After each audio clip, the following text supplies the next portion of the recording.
like another one of you.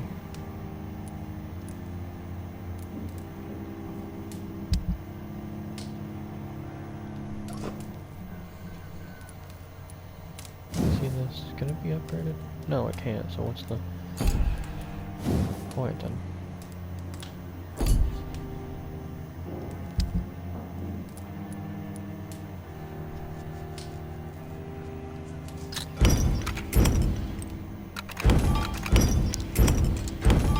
Whole bunch of cycle material.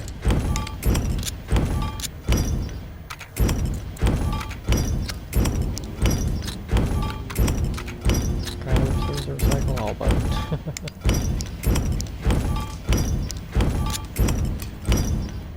That's a lot of stuff. Get one of those. Ah, can't get one of these yet.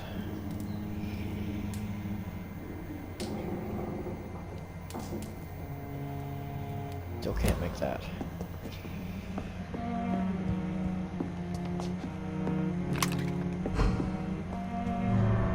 Okay, this is the other option.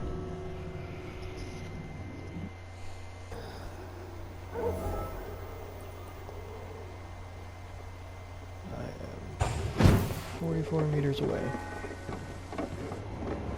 And I have no clue where oh, I'm right here.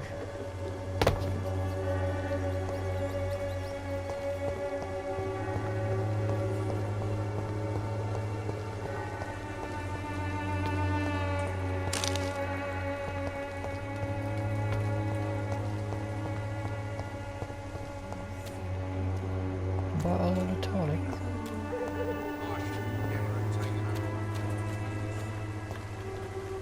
How you doing, sir? Excuse me, sir. I have a few questions for you. Another journalist? I didn't answer the first one, so piss off! I'm not a journalist, I'm a doctor. A doctor, you say?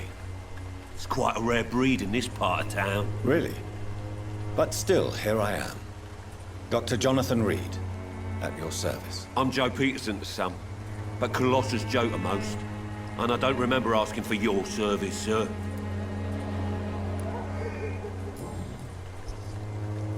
May I ask what you do around here? I do whatever I want, and sometimes even more. Now sod off. Ooh, scary. According to you, physicians are scarce in this part of town. Why is that? Not familiar with this neighborhood, are you? I guess your fancy colleagues are too afraid of being stabbed in the back. This part of town does have quite a reputation. Would you say it's justified? Totally. Look at me, for instance. I always look my opponent in the eye before knocking him out. Have you heard of a nurse named Dorothy Crane? She's a colleague of mine, and is supposed to live around here. Dorothy Crane? Yeah, I know her. One of the few good souls who dare to help the sick around here. Could you please tell me more about her? She's a nice girl. Tries to help the migrants. I offered to give her a hand, but she said my reputation would attract too much attention. Goodbye, Mr. Peterson.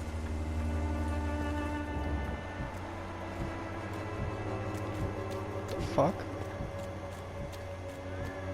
So, I don't think this is a... Yeah, this is just an open house I can go into, okay. Come on, Baron, you know the game. You pay for peace of mind.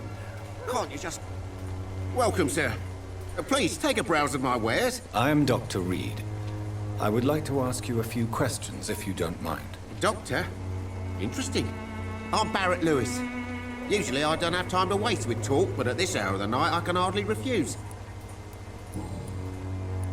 How is business around here? Business? I have no business. Between this racket, theft, and customers getting scared, I'm losing money every day. I see.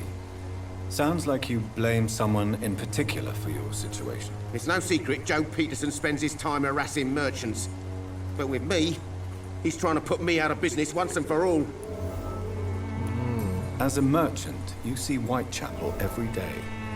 Have you noticed anything out of the ordinary recently? Well, you mean besides the epidemic, the war, and all the usual crap? As long as I can remember, this part of town has been a bottomless pit, and no sign of the bottom yet. Have you been hurt? No, but that's only because I ran like hell.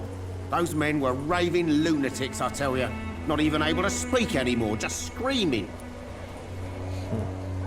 Violence is increasing in the borough. Yeah. A few nights ago, some blokes jumped me. Came out of one of the condemned workshops. Fever, madness, something like that. Where did this happen? Why did you go there? In the closed workshops nearby. I worked there as an apprentice in better days. Now I only go to find trinkets or tools.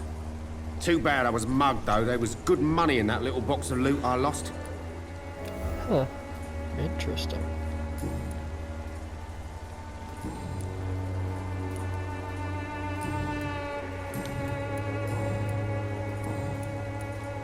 Have you heard of a nurse called Dorothy Crane? Nurse Crane?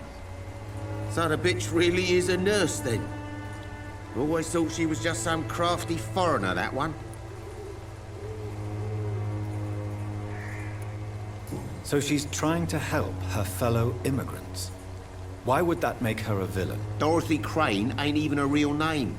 Something like Dorothea Craniu. Something like that.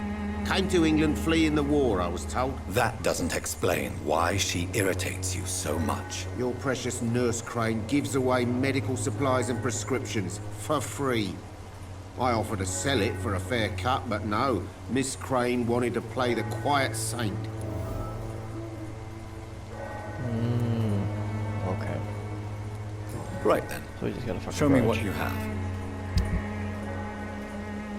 What's that? Shard? Okay. Actually, no, I don't care. Where's Benj? Where's that fucker? Lots of people to talk to around here. Don't be shy, handsome. What can Christina do for you?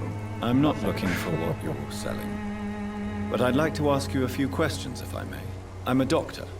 Dr. Reed. All right then, but be quick. Though I usually get paid when I open my mouth. God. She's like... Yeah, she's Do you need like, any assistance, Miss Popper? It depends on the price of your medicine. I am shocked that you would think I am that sort of man. Forgive my suspicion. I'm so used to liars with good manners. Thank you, sir. Christina, have you been examined? The epidemic is spreading fast in London, and you could be exposed. Or expose others. I don't like doctors or hospitals, but I don't like you asking questions.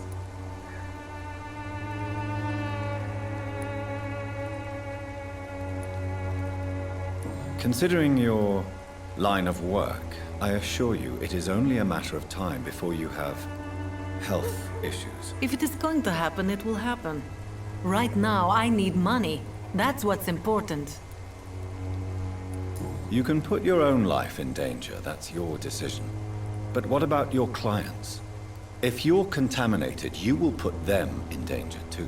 And you think that would worry me? If you knew the men I deal with, their health would not be what you'd worry about.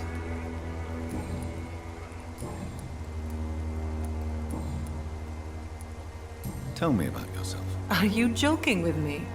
People don't usually come to see me for conversation.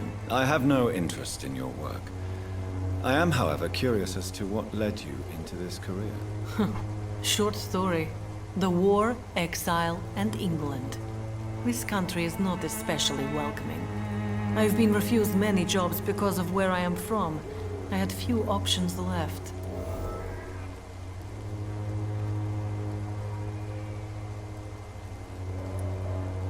I always thought I was the master of my own fate. But now I know we don't always have control over our lives. I don't judge you. You know, this money is not only for me. I have good reasons to need this money quickly. But it is not your concern, Doctor.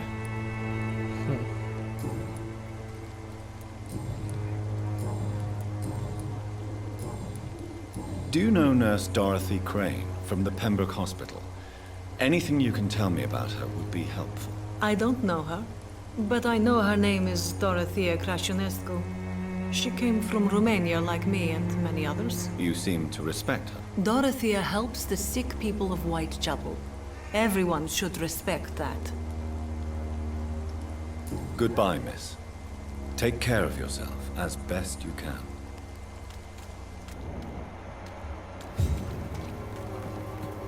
Here he is.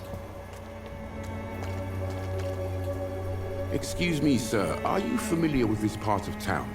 Name's Clayton Darby, reporter. Sorry, I'm new to Whitechapel. But perhaps you could help me since you're a journalist. My name is Jonathan Reed. Dr. Reed, the famous surgeon. I'll gladly help if I'm able, sir. Of course he has fatigue. Why are the newspapers keeping silent about the Spanish influenza? It's as though none of you care. There's a war going on.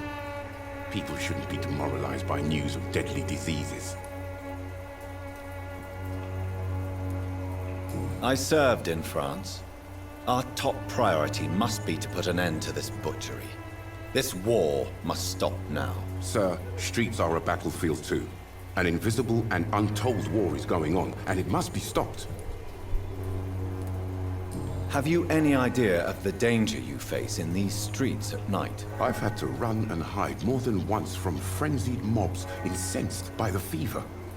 Do you think the flu is really responsible for this, Doctor?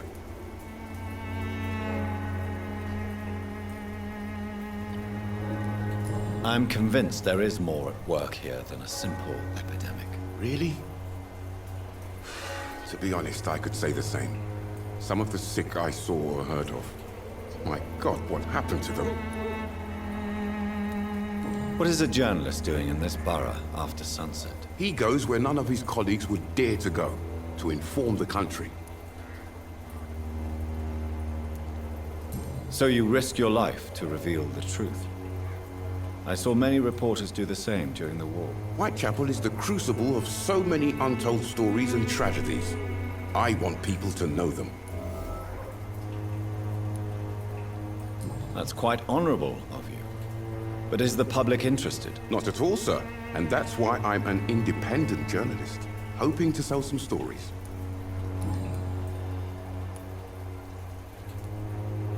Christina Popper claims she sells her body because she can't find any other work. Do you believe her? Of course I do. Her story is exactly what I want my readers to understand. We live in an intolerant and divided nation. Do you think things will ever change, Mr. Darby? I believe the situation can only improve. And now that women can vote, I'm convinced things will change. Goodbye, Mr. Darby. Farewell. Okay, awesome. If I go back to Good evening, Doctor. Can I help you? do I get that option now, or is it just when I stop getting Goodbye, Mr. Darby. Farewell.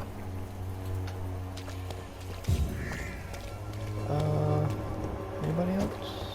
Anybody else? Person.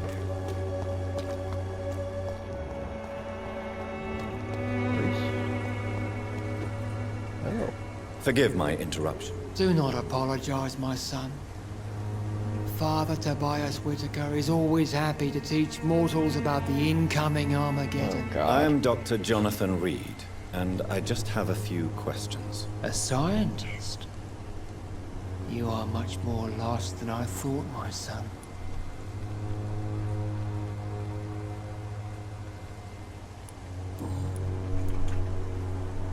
What do you mean when you say that I am more lost than you thought? All scientists are entangled in a world of causes and consequences. And most of them can't see the plain truth. Quite a judgmental opinion, if you ask me. But what do I know? Blinded by science as I am. But you are seeking answers, aren't you? Answers about the Armageddon about to strike the city. Answers about the hidden truth.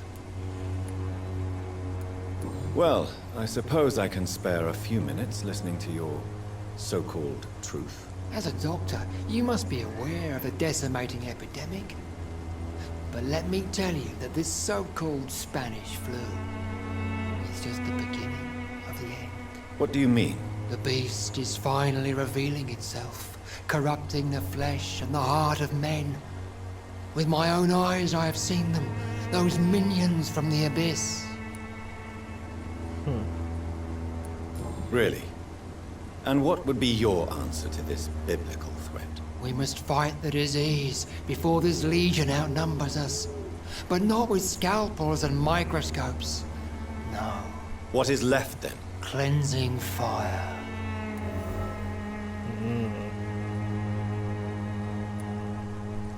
Tell me, Tobias, what exactly is your plan concerning the cleansing of this city? God will recognize his own. More than once this city has risen from the ashes, hardened and purified by the flames. Okay then. Purification by fire has proved useful, but where do you stop? Burn the clothes? The buildings? The corpses? Worse? Your lack of faith is predictable. But my task is to convince rational minds like yours to see the light. This is God's will. You're mad. And dangerous. You're nothing but a soulless butcher. A small-time Torquemada. The Savonarola of Whitechapel. My son, if you think salvation is a free gift, go listen to the lies of that pompous fool, Joseph. Joseph, a fool? Vicar Larrabee of St. Mary's Church. While he continues preaching his fraudulent redemption, more and more people die in the streets.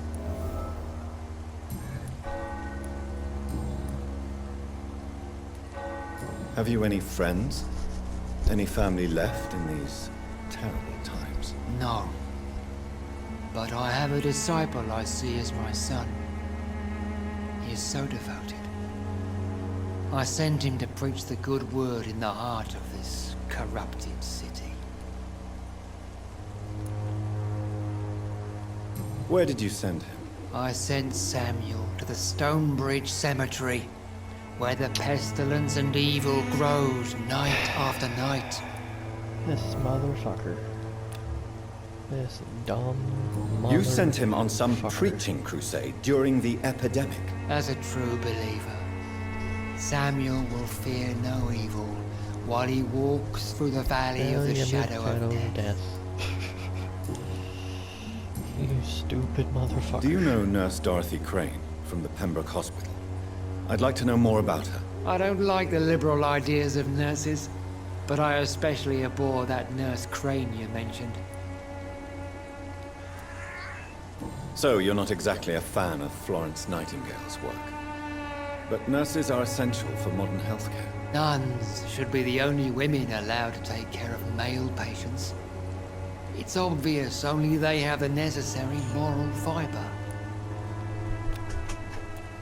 Why do you hate Nurse Crane more than other nurses? Before coming to London, she was a member of the communist resistance in our country. That's what happens when you let a woman get involved in politics. God. I have a lot to talk I have had about enough for Crane tonight. about. Goodbye.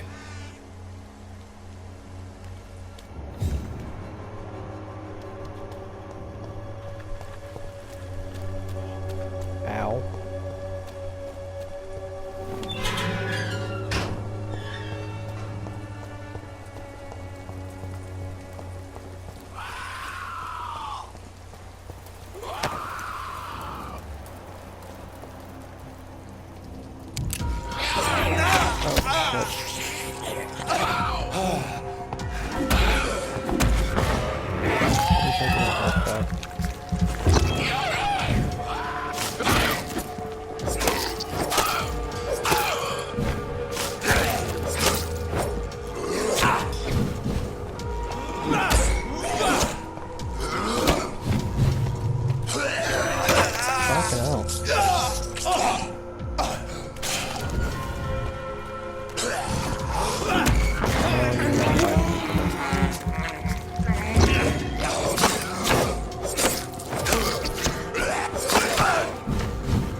fucking annoying.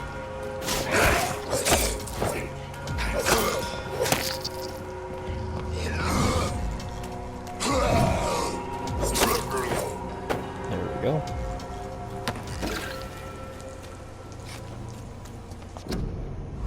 Didn't mean to click on that.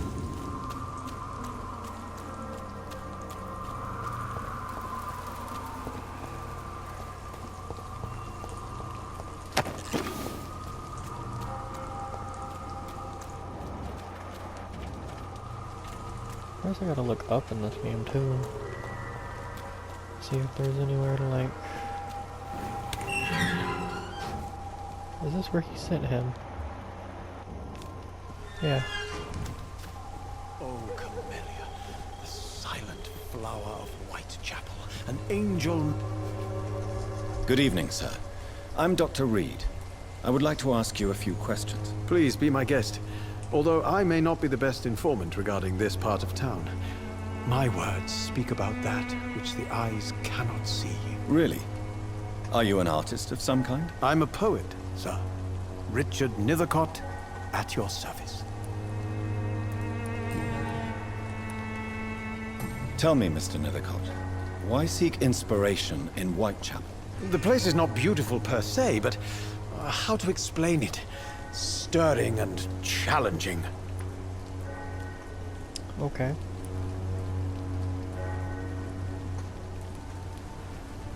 In what way, exactly? The struggle by gaslight, the barren smiles and the arid hunger under the rain. If you say so. Such vibrant antagonism and vivid paradox, the stripped humanity raged across each street. Vivid, of course, yes. And what about the poignant distress? Oh yes, the poignant distress. You see what I mean, don't you? That's what I want to write about, and that's what Whitechapel is made of. Do you not think it a little morbid? On the contrary, sir, Whitechapel is full of life, full of beauty. Just like my dear muse, the wonderful Camellia. What can you tell me about Camellia? Not much, and that's the beauty of it. She can't speak, you know. She's a locked mystery who exhales kindness and sweetness.